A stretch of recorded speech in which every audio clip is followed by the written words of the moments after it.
जे आता बहुउद्देशीय हॉल होणार आहे येथील ग्रामस्थांना डावलून हा मंजुरी दिली असं आरोप केला जातो आणि अशा प्रकारचे इथं फलक पाहायला मिळतात. त्यात काय तथ्य आहे? आणि एक जुनी ग्रामपंचायत असताना नवीन कशाला, त्यांचं असं म्हणणं आहे. जे लहान मुलांसाठी ग्राउंड होतं त्याच ग्राउंड त्यांना मिळणार नाही असाही त्यांचा आरोप. असा आरोप आहे त्यांचा, त्याबद्दल काय? नमस्कार, माझं नाव अशोक पवार, ग्रामपंचायत अधिकारी धनगरवाडी कोडूर.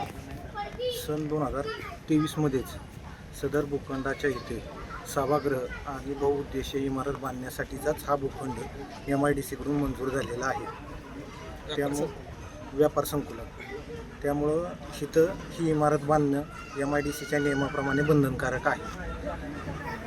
आत्ताची जी अस्तित्वात असलेली ग्रामपंचायत ही फार लहान आहे. अंदाजे 400 चौरस फूटच तिथं काम करायला मिळतं आहे. प्रत्यक्षात बघितले तर इथं असणारे 13 सदस्य, ग्रामपंचायतीचा स्टाफ यांच्यासाठी सदरची इमारत अपुरी पडत आहे.